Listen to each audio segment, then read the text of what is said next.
está sendo realizada a 11ª Conferência da Assistência Social no município de Varjota. É um prazer estar aqui participando desta conferência de grande importância para debatermos a pasta da assistência social no município de Varjota. Quero saudar aqui, em primeira mão, nosso prefeito Elmo Monte, presidente da Câmara, o Anchieta, saudar também a Renatinha, saudar também aqui meu amigo Wilson e saudar também a Maiara e todos aqui presentes. É com grande alegria que participo desse momento aqui com todos vocês. Estamos aqui para que juntos possamos lutar para maiores avanços no nosso município. E essa conferência é muito importante para que a gente possa debater todos os tópicos que podem ser melhorados e podemos avançar. Quero agradecer também a disponibilidade do palestrante que veio aqui, o Paulo Pimenta. Seja muito bem-vindo à nossa cidade de Varjota. É um prazer receber aqui uma pessoa como você, que veio aqui junto com a gente, nos ajudar a entender e a acompanhar e a melhorar com o seu conhecimento. Então, fica aqui o meu bom dia a todos, abraçar a todos que estão participando de maneira online desta conferência do nosso município de Varjota. Muito obrigada a todos e um bom dia. Hoje, um dos nossos compromissos, juntamente com essa pasta, para que a gente possa melhorar, né, as ações da ação social, né? Eu acho que esse é um momento importante em que nós nos reunimos para debater, para estudar, para ver o que pode ser melhorado. Acho que a assistência social, hoje, ela tem um papel fundamental, né, na nossa sociedade, em que ela está a serviço das pessoas e pode melhorar a vida na medida em que a gente consegue estabelecer programas e que esses programas eles possam atingir aquelas pessoas que mais precisam, né, para que se possa ter uma igualdade nos serviços, né, e não ter paternalismo, né, não ter aquela situação de que alguns tenham direito e outros não. Então, essa é a ideia, que a gente possa levar e descobrir as ações necessárias para que a assistência social possa, de fato, melhorar os seus serviços. Eu acho que esse é o nosso objetivo, para que a gente possa trazer as ideias, para que a gente possa implementar as ideias e para que essas ideias elas cheguem, né, a se tornar uma realidade para que seja construída.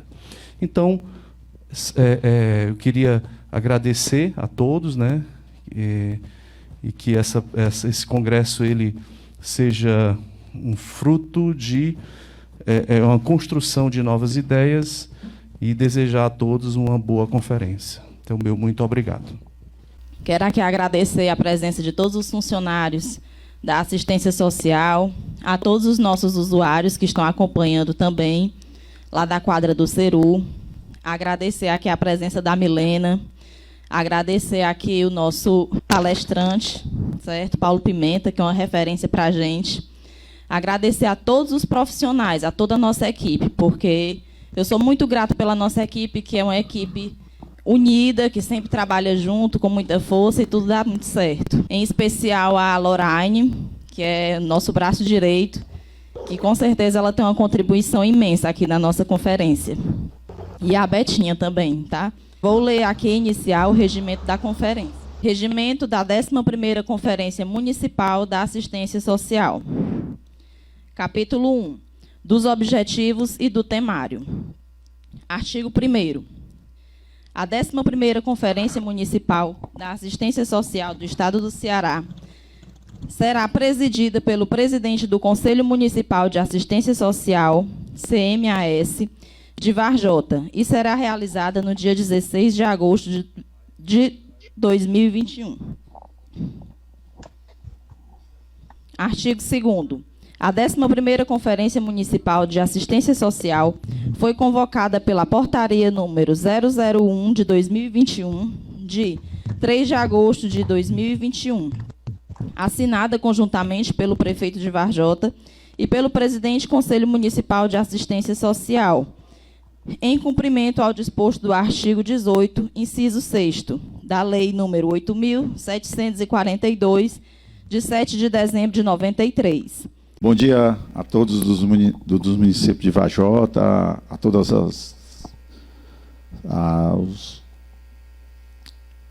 os representantes das organizações da sociedade civil, os trabalhadores do SUAS, as organizações governamentais, os usuários, finalmente.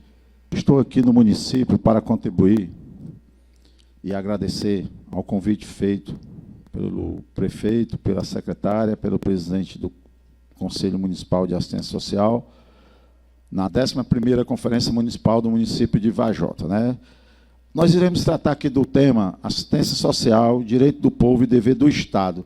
Só em essa palavra dever do Estado nós estamos evoluindo para que todos entendam que a assistência social ela é uma coisa que não é de mandato, não é de um governo, ela é um dever do Estado, ela é uma coisa continuada, ela é uma coisa que deve impactar na vida dos nossos usuários. Vou citar muito essa palavra usuário aqui, porque é o eixo maior, é o centro da nossa conferência, são os usuários. Nós temos que pensarmos, vocês que estão aí nos ouvindo no YouTube, no Facebook, enfim, vocês que estão aí nos locais onde estão reunidos para traçar as propostas dos eixos, é muito importante que tudo que vocês forem falar, fazer, vocês pensem nos usuários, né? Com financiamento público, política pública para ser forte, pujante, fortalecida, para que possa atender as demandas dos usuários, ela tem que ter recursos financeiros, ela tem que ter financiamento e cofinanciamento. Nós não podemos termos política pública, principalmente com o momento de pandemia. No pós-pandemia, a assistência social ela será muito demandada. Então, nós temos que também, nos eixos, nos prepararmos para o que nós iremos fazer pós-pandemia, que forma nós iremos pedir para os nossos governantes, para os nossos políticos, ao qual nós elegemos, para que eles saibam que existe o Sistema Único de Assistência Social, existe a Política Nacional de Assistência Social, e que essa política pública de direito ela está na Constituição Cidadã. Então, é muito importante que nós tenhamos essa clareza, que nós evoluímos de ação social para assistência social. É muito importante que nós vimos aqui na fala do prefeito, bastante enfatizando que sabe do que vai ter pós-pandemia em relação à assistência social, será uma política muito demandada, e todos têm feito, não vão medir esforços para que nós podemos atender a essa população que irá nos procurar, principalmente ao nosso equipamento CRAS, né? A conferência ela traz financiamento como palavras-eixo, desigualdade social e a proteção social não contributiva, gente. Essa proteção social contributiva é aquela proteção que são para aquelas pessoas que não contribuem, mas têm que ter direitos. Mas, na verdade, ela sai dos impostos, ela não é de graça, ela não é contributiva para aquele cidadão que está tendo direito, mas a forma como ele recebe vem dos impostos, que eles, na verdade, são os tributos. Os tributos são os impostos, taxas e contribuições. Ok? Quero dizer para vocês que o momento de conferência é o momento de nós validarmos o que nós conquistamos, que foi duramente inserido na Constituição de 1988, e nós não devemos, em momento algum, aceitar nenhum tipo de retrocesso. Tá? Retroagir agora, nesse momento, não é interessante, nós não iremos deixar. Quando eu digo nós, somos nós, trabalhadores do SUAS, somos nós das organizações da sociedade civil, somos nós, trabalhadores do SUAS, somos nós, gestores que estamos, somos nós, políticos, que também devemos saber que o SUAS está passando pelo momento cambaleante e só vai depender muito deles para que nós possamos atender a esse momento pandêmico, e sem contar que a assistência social ela é uma política de linha de frente, mas ela, por ser linha de frente, ela não é só estar nos papéis, ela tem que ser realmente reconhecida, validada, que é uma política de linha de frente e que vai realmente impactar No âmbito da política, em alguns dias, a palavra resultado ela vai sair do nosso linguajar. Nós vamos ter que ter palavras que impactem, para impactar por conta que é o dever do Estado. As coisas que nós iremos fazer na assistência social, elas são coisas que são continuadas, são serviços continuados, né, tendo programas para ladear, né? Então, nesse momento aqui, é um momento que custosamente nós conquistamos, né, na Constituição de 1988, colocarmos a assistência social como política de dever do Estado. Então, nós não podemos, nesse momento, ter nenhum tipo de perdas, nenhum tipo de retrocesso. Ok? O eixo 1, gente, que vocês que estão aí no eixo 1, proteção social não contributiva e o princípio da equidade como paradigma para a gestão dos direitos socioassistenciais no enfrentamento às desigualdades. São palavras assim bem difíceis, mas eu vou tentar passar para vocês aqui de uma forma simples o que é que significa esse primeiro eixo. Nesse primeiro eixo, nós temos que pensarmos, que refletirmos, que nos nortearmos de forma bem interessante, de forma bem sua, Sistema Único de Assistência Social, em situações para que as pessoas que não têm o direito garantido, ela possa ter. E isso nós vamos ter que acharmos, a pessoa que não tem BPC, nós vamos ter fazemos propostas para que essas pessoas tenham. Então, a equidade aqui que está sendo pedida é isso, é nós tentarmos resolver a situação dos diferentes. Os diferentes são aquelas pessoas que têm direito, mas nós não por conta de falta de recurso, por vários fatores, né? Será que nós estamos interagindo bem com o INSS? Será que o município tem uma vigilância socioassistencial que foi feita, que mapeou e sabe onde está presente as pessoas que têm o direito e não estão sendo assistidas? O auxílio emergencial ele foi interessante para o município, ele deve continuar. De que forma vocês pensam sobre o auxílio emergencial? Nós temos que refletir sobre isso. A reforma da Previdência, o que é que ela irá impactar nos usuários, né, do BPC? Todo dia sai uma coisa nova do BPC, então nós temos que pensarmos o que é que nós iremos propor, né, para almejar, para chegar nessa tão sonhada proteção social não contributiva na assistência social, né, para atendermos os nossos usuários, certo? Então, aqui vocês pensam como nós vamos enfrentar as desigualdades, tá certo? Como nós iremos atingir a equidade, para que aquelas pessoas que não têm os direitos, elas possam atingir o direito. Então, isso nós temos que pensar. Isso também precisa de grana. Isso quem vai ser os maiores beneficiários são os usuários. Então, aqui no eixo 1 é pensar dessa forma. De que forma nós vamos tentar minimizar, vamos tentar fazer as situações aqui de minimizar a desigualdade para emancipar os usuários. Emancipar é aquela coisa deles tentarem ter vida solo, ter vida continuada. Na assistência social é bem interessante que a partir do momento que nós tivermos, né, isso vai, se Deus quiser, vai chegar, a quantidade menor de pessoas procurando os equipamentos de assistência social, é que nós estamos conseguindo emancipar, tá? Hoje, na assistência social, aí no eixo 1 também vocês devem estar pensando, está havendo o desfinanciamento, tá? Nós fazemos parte do tripé da Seguridade Social, uma coisa que é muito falada nas academias, em todo canto, que é a Seguridade, a Previdência e a Saúde, né? A Previdência, Saúde e Assistência. E que tem recurso, tá?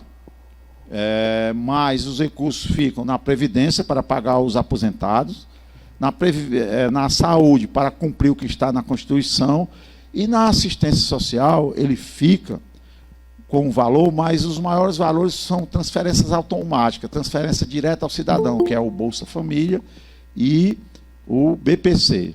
Né, benefício da prestação continuada, que é o LOAS, que todos conhecem. Então, o que está acontecendo, que nós também, essa conferência tem uma serventia muito grande, é que nós temos o serviço para que nós possamos atender a todos esses usuários que procuram o nosso serviço, nós temos que termos recurso financeiro. E como eu falei aqui, no tripé, nós estamos ficando com o que sobra. E o que sobra não está dando para compor, para pagar os serviços. Então, nós temos que arrumar um mecanismo de recomposição dos valores do serviço. Nós não podemos deixar que haja a troca de programas por serviços. Programas são coisas que devem ter. Programas são coisas interessantes, mas nós temos que melhorar o serviço do PAIF, né, que é no CRAS, Centro de Referência de Assistência Social, o serviço do PAEF, que é no CREA, Centro de Referência Especializado em Assistência Social. Então, esses valores eles estão sofrendo um pouco, porque eles não são obrigatórios, né? Eles são discricionários, é um termo que utiliza muito na área governamental. Então, para o eixo 1, vocês pensem isso, reflitam sobre isso e tentem tirar as melhores propostas. Vou passar aqui para vocês do eixo 2, que é o financiamento e o orçamento como instrumento para uma gestão de compromisso e corresponsabilidade dos entes federativos para a garantia dos direitos socioassistenciais. Aqui nós temos que analisarmos a seguinte coisa. Nós que fazemos assistência social, nós pagamos um preço muito caro pelo eixo 2. Nós demoramos a valorizar, a valorar, a pensar que seria uma coisa importante em relação aos instrumentos e planejamentos que são utilizados no Brasil. Que instrumentos de planejamento são esses? O PPA, Plano Plurianual, a Lei de Diretriz Orçamentária, a LDO, e a LOA, Lei Orçamentária Anual, né, que são os instrumentos de planejamento. Eu só consigo executar uma política pública se os valores orçamentários e financeiros estiverem dentro desses instrumentos de planejamento. E nesse momento, aqui no município de Vajota, está sendo feito o PPAS, que é o Plano Plurianual da Assistência Social. Então, nós temos que entendermos minimamente, quem tem que fazer são aquelas pessoas mais evoluídas, são os contadores e outras pessoas. Mas nós que somos da assistência social, nós temos que entender minimamente. Nós falamos aqui anteriormente, no eixo 1, que nós estamos precisando recompor o orçamento dos serviços, tá? Serviços de convivência, PAIF, PAEF e os programas e projetos. Mas tem um detalhe.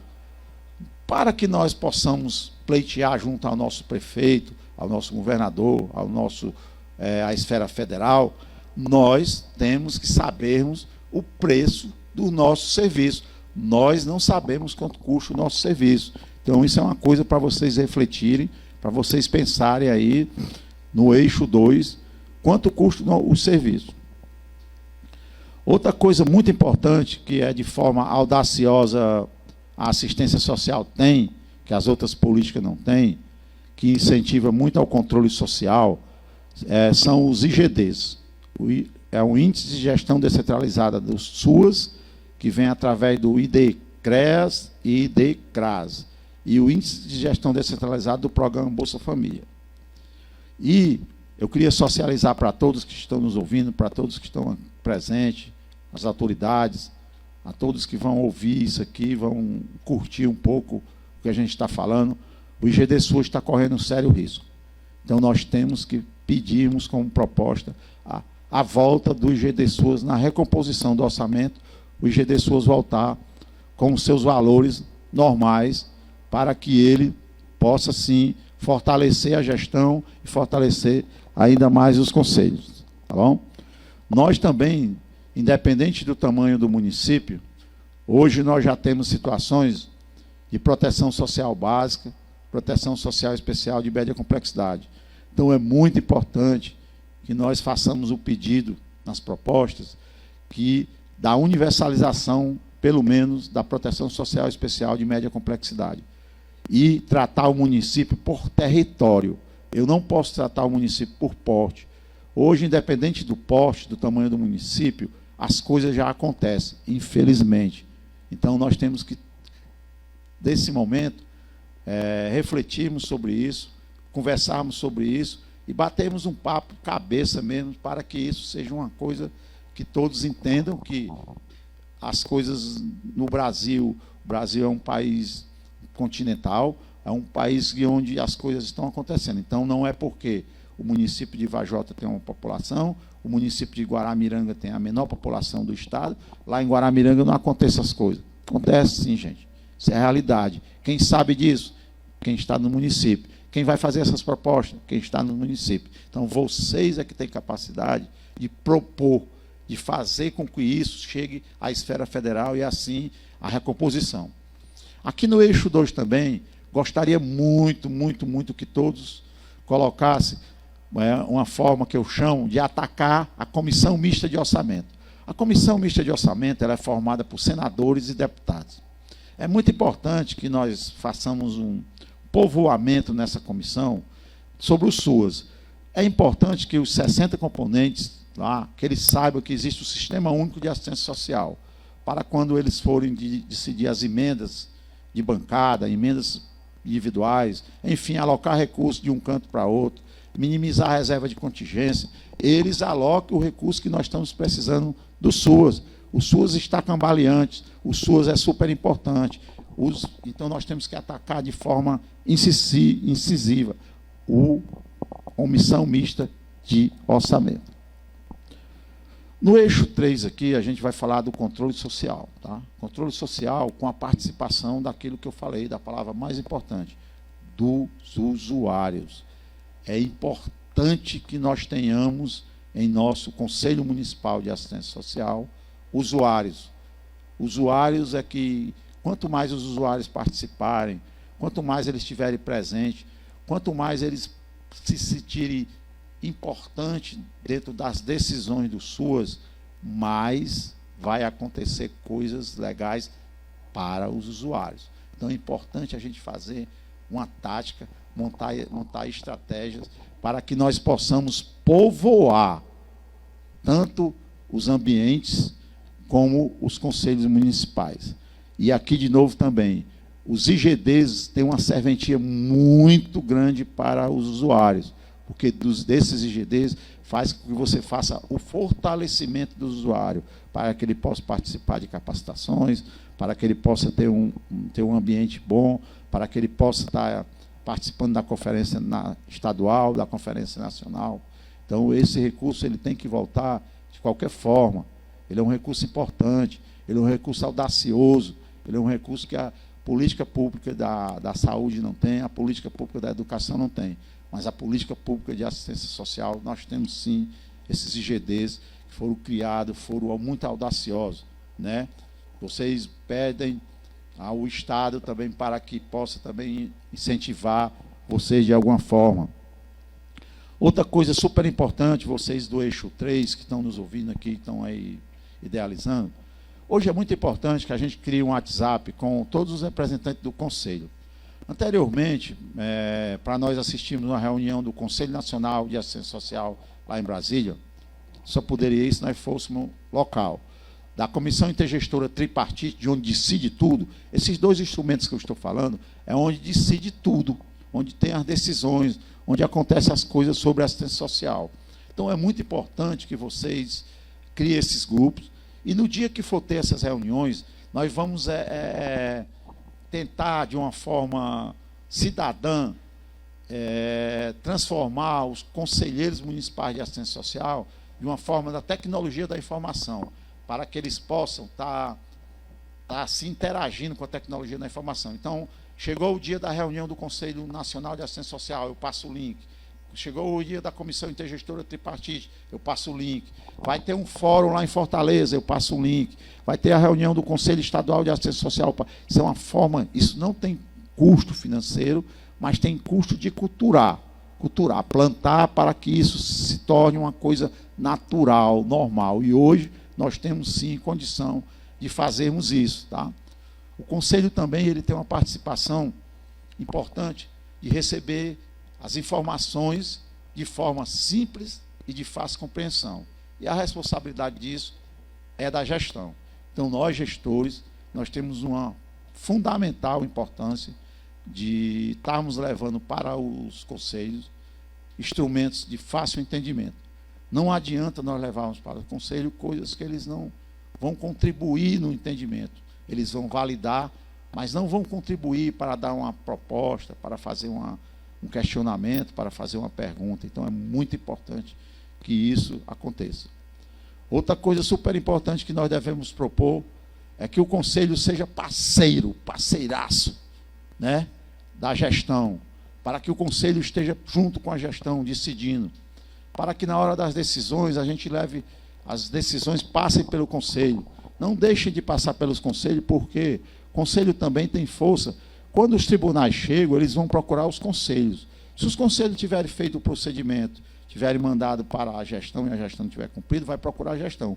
Mas, no primeiro momento, os conselheiros têm que estar cientes disso, que vocês, conselheiros, que estão validando essa política pública de direito de assistência social, que nós temos a LOA, a Lei Orgânica de Assistência Social de 1993, nós temos a Política Nacional de Assistência Social de 2004, enfim, nós temos vários regramentos, nós somos valorizados, mas está precisando que nós sejamos realmente efetivada essa valorização, realmente que recursos orçamentários e financeiros sejam alocados no orçamento para ontem, porque nós estamos na pandemia, fomos campeões, nós iremos ter o pós-pandemia, seremos a secretaria mais importante em cada um dos 5.568 municípios, no Distrito Federal e no Distrito Estadual de Fernando de Noronha. Então, nós temos que termos isso. É muito importante que falas como a do nosso prefeito aqui, ele já deu uma luz, que sabe que isso vai ter importância. Então, qualquer recurso que chegar no município é importante. Qualquer recurso e o controle tem que estar atento para que, quando esses recursos cheguem, eles realmente atinjam aquelas pessoas que estão em maior vulnerabilidade. Quando você for comprar uma cesta de alimento, sejam realmente para as pessoas que estão em vulnerabilidade. Tá? Então, tudo isso se faz com que a gente vá fortalecendo. São coisas fáceis? Não são coisas fáceis, mas são coisas possíveis, porque escrito já está, basta a gente pôr. Outra coisa também que o Conselho deve propor, de uma forma muito cidadã, é que a gente faça uma revisão na normativa do SUAS. Nós temos muitos instrumentos. Eu costumo dizer que nós temos uma farmácia jurídica cheia de medicamentos. Nem todos nós provamos. Então, alguns que nós não provamos, vamos minimizar, vamos deixar. Até nas propostas, vamos fazer propostas que realmente sejam assertivas, que a gente tenha condição de realmente fazer com que nós possamos, daqui a 5 anos, estar vendo o impacto dessas propostas. Tá? Agora eu vou passar para vocês o eixo 4, que é da gestão, acesso à segurança socioassistencial e articulação entre serviço, benefício e transferência de renda como garantia de direitos socioassistenciais. Tá? Aqui eu inicio sempre por um lance muito massa que eu acho. É o lance da acolhida. Na assistência social, a acolhida não tem preço. Você, aqui em Varjotas, vocês sentem que os usuários estão acolhidos, eles se sentem orientados, eles têm segurança no CRAS, porque, na minha opinião, CRAS, Centro de Referência de Assistência Social, é a palavra mais forte da política pública de direito de assistência social. Então, quando um usuário procura um CRAS, procura um equipamento de assistência social, vocês fiquem atentos. Muitas vezes, ele não está querendo pedir nada. Ele está a fim de um oi. Ele está apenas querendo uma palavra amiga. Querendo estar vendo você olhar no olho dele. Querendo ver você apertar a mão. Então, é muito importante que nós tenhamos essa acolhida como uma das coisas. A acolhida na proteção social básica, ela, digamos, ela é um pouco mais fácil. Na proteção social especial já é um pouco mais complicada, porque houve a quebra de vínculo. Mas acolher bem ao usuário fortalece por demais a política e não precisa de recurso financeiro. Precisa da senha, precisa da vontade dos trabalhadores que estão dentro daqueles equipamentos. E eu sei que nós temos trabalhadores guerreiros, aguerridos, e que estão nessa função, nessa política, porque amam, e acolher aos nossos usuários é uma coisa que eles fazem e o usuário gosta. Procura chamar um usuário pelo nome. Procura um usuário que está passando por uma situação difícil e procura chamar ele pelo nome para você ver o impacto que vai ter na vida dele. Ele vai se sentir valorizado. Ele vai dizer assim, essa pessoa que nem me conhece direito está me chamando pelo nome. Você está entendendo? Então, acolher é uma coisa muito massa dentro do eixo 4. Rendas. Não vamos perder as oportunidades de rendas, independente de ideologia. As rendas que chegarem aqui no município, vamos fazer do limão a limonada. E vamos beneficiar aquelas pessoas que estão realmente em situação de vulnerabilidade. É muito importante isso, que nós ficamos atentos. Todo mundo tem que estar, para receber o BPC, está recebendo. O Bolsa Família ainda tem mais vaga para incluir. O auxílio emergencial. Tá? Quem recebeu foram realmente as pessoas que... As transferências de rendas que estão sendo feitas pelo Estado, está bacana. O município tem alguma previsão de criar alguma transferência de renda? Então, nós temos que estarmos atentos, porque nós iremos ter uma população que anteriormente não tinha. Existe uma 3 letrinhas que se chama PEA, P-E-A, População Economicamente Ativa. População economicamente ativa, meus amigos, é aquela população que está em condição de trabalhar. Com esse advento da pandemia, muitas pessoas ficaram desempregadas, um exército de desempregados nós temos. Então, nós teremos pessoas procurando o CRAS como usuários que são produtivos. E o que é que nós iremos fazer para eles? Porque eles, dentro do ciclo do cofinanciamento, de 19 a 49, não é cofinanciado. E que estratégia nós iremos montar para que essas pessoas tenham também acesso à renda? Então, nós temos que estarmos pensando, nós temos que estarmos atentos, nós temos que estarmos bolando ideia. Então, qualquer recurso que pintar, faça do limão a limonada, independente de onde ele vem. O importante é que nossos usuários, é que nossa política saiba valorizar cada centavo. Costumo dizer que na assistência social nós não fazemos despesa, nós fazemos investimento. Os benefícios eventuais. Benefícios eventuais, pessoal, está bem entendido.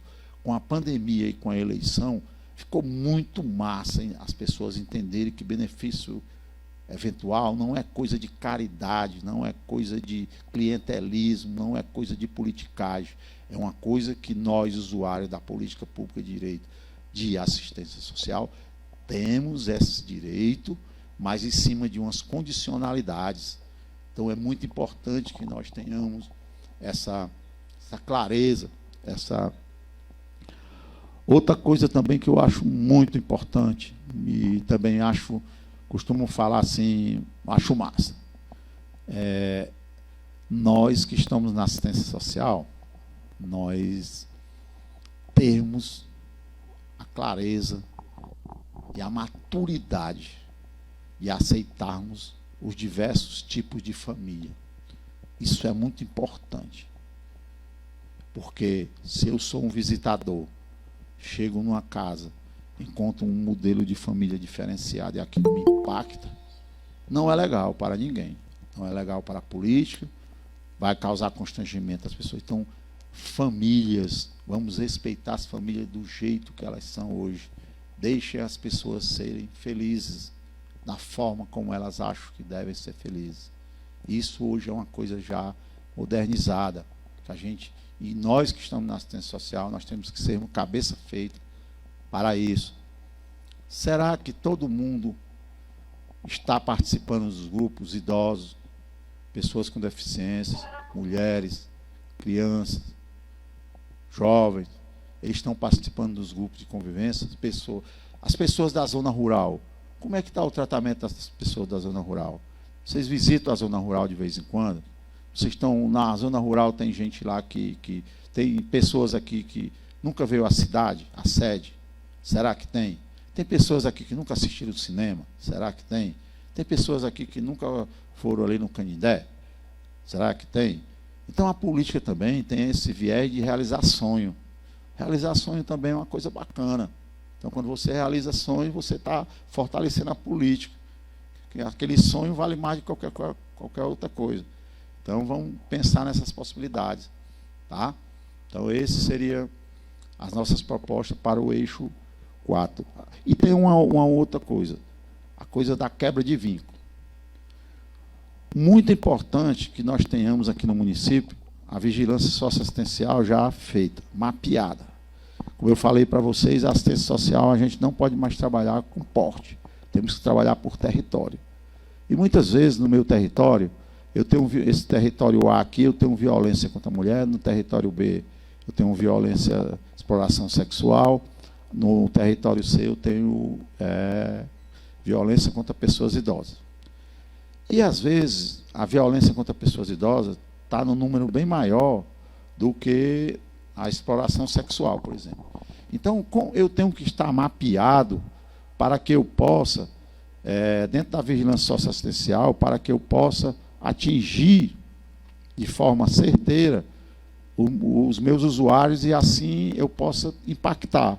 Se eu fizer uma ação, que às vezes é a ação que tem a menor vulnerabilidade, eu não vou poder impactar. Então, é muito importante que vocês tenham essa análise do território.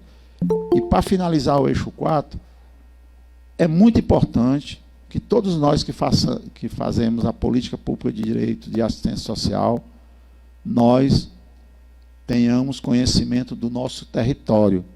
Nós sabemos onde estamos pisando. Nós sabemos nós sabemos as vulnerabilidades, as potencialidades, os riscos, tudo isso mapeando. E para que vocês façam isso, vocês podem usar o relatório da SAGE, vocês podem usar o cadastro único, vocês podem usar o CAD-SUAS, vocês podem usar os SEMARES do Estado. Tem muitos instrumentos que podem ser usados para que nós possamos definir que propostas serão as melhores propostas para que a gente leve para a nacional e leve para a federal. E nós vamos chegar na federal. E outra coisa também bastante interessante, gente, na hora de vocês pensarem, o amazônico é diferente do nordestino, o nordestino é diferente do sulista, o sulista é diferente do centro-oeste. Então, é por isso, mais uma vez, que a assistência social ela deve ser tratada pelo seu território. Às vezes, aqui, nós temos Vajota, nós temos Cariré aqui perto, nós temos... Tem coisas que nós iremos executar aqui em Vajota que não iremos executar em Cariré. Tem coisas que nós iremos executar aqui em Vajota e não iremos executar na Santa Quitéria. O Brasil é um país muito diferenciado. Eu cito muito Itapipoca. Itapipoca é serra, sertão e mar. Tá? Então, até a forma de falar é diferente. Você entende como é que é? Até a forma das pessoas falarem é diferente. Então, como é que você vai tratar de todo mundo igual? Não pode, você tem que sentir o território. Aqui nesse território eu vou trabalhar dessa forma, nesse outro território. Porque se nós formos trabalhar de forma igual, eu não vou atingir todo mundo, porque as pessoas são diferentes, os municípios são diferentes. Então, assim, o Brasil é desse jeito. Às vezes, aqui mesmo, aqui na cidade, aqui, até por conta do açude ali, acho que vocês aqui têm assim, uma grande... Vocês devem comer bastante peixe, eu acho, né? Isso na minha cabeça. Aí a pessoa traz para cá a alimentação mais de carne. Carne não é uma coisa regional, na cultura aqui. Um dia desse eu estava discutindo com o pessoal do estado de São Paulo, aí eles comparam para os idosos aqueles suplemento. Cara, será que é isso que os idosos querem, suplemento, ou eles querem comer uma coisa que eles já têm costume lá, uma coisa que já faz? A gente tem que respeitar isso também. São coisas simples, mas tem que respeitar. Então, tudo isso E, por último, gente, o eixo 5, tá? Que é o eixo da emergência e da calamidade. E aqui eu quero conversar com vocês, que são trabalhadores do SUAS, que estão nos escutando, que estão aqui presentes, que fazem parte aqui da gestão do município de Vajota. A primeira pergunta que eu quero deixar no grupo do eixo 5 é o seguinte: será que nós, trabalhadores do SUAS, eu também sou trabalhador do SUAS. Nós já não vivemos em emergência de calamidade, calamidade e urgência desde sempre. Será que sim? Então a gente tem que perguntar primeiro isso. Será que nós tivemos os melhores EPIs para que os serviços não parassem? Porque o nosso nome agora todo mundo fama, assistência social, assistência social. Então aqui, essa pergunta eu estou colocando para vocês refletirem, mas o que eu quero dizer para vocês é o seguinte: durante a pandemia, para que os serviços não fecharem, o que foi que vocês fizeram? Pensem aí no eixo 5. Vocês usaram rádio, vocês usaram carro de som, vocês fizeram visita deixando uma tela para a pessoa pintar, depois com um lanche, depois voltaram, pegaram a tela, depois da pandemia vão fazer uma grande exposição. Vocês acham que se faz necessário, dentro da assistência social, nós já deixarmos recursos orçamentários alocados para quando acontecer essas coisas a gente não ficar... É como se a assistência social já vivesse, já bate muito com o que eu falei inicialmente. Nós deixarmos lá uma função orçamentária, ter no orçamento um dinheiro já pensando sempre que vai acontecer coisas intempéries da natureza, seca, enchente, a queda de uma barragem, uma pandemia, ter sempre isso. Será que é importante para nós? Ou nós temos coisas mais importantes? A vigilância socioassistencial, gente, outra coisa que tem que ser obrigatória. Nós temos a vigilância socioassistencial no município, nós, na hora que acontece uma situação dessa, nós podemos ser mais assertivos, nós podemos acertar. Eu já sei onde tem ali a vulnerabilidade, é lá no distrito tal, aí eu vou no distrito tal, já puxo aquele ali. Quando eu tenho essa vigilância socioassistencial, é importante que seja implementada a vigilância. Vigilância é uma coisa muito importante. Sabemos também da intersetorialidade. Palavra bonita, intersetorialidade. Intersetorialidade não pode rolar vaidade. Se a pessoa faz intersetorialidade com vaidade, achando que o outro está melhor, a intersetorialidade tem que ser para os usuários. Então eu tenho que trabalhar você e você, para que os usuários sejam o melhor, repercuta nos usuários. Eu não vou repercutir que eu vou querer ser candidato a vereador, não sei o quê. Não pode. Intersetorialidade é uma palavra que nós usamos muito, mas infelizmente nós não cumprimos. Então, essas são as palavras do contador social aqui no município de Varjota, 16 de agosto, e espero que os grupos tirem as melhores propostas, sejam as propostas campeãs para a estadual e para a nacional. E eu queria só deixar, antes de finalizar, eu queria dizer que queria deixar minhas condolências para as pessoas aqui do município que tiveram alguma perda ou ficaram adoentados pelo Covid. Eu peço que Deus proteja cada um dos seus familiares com muitas bênçãos, que vocês passem por essas. E muito obrigado pelo convite. Que Deus abençoe vocês, tá? Valeu, tchau.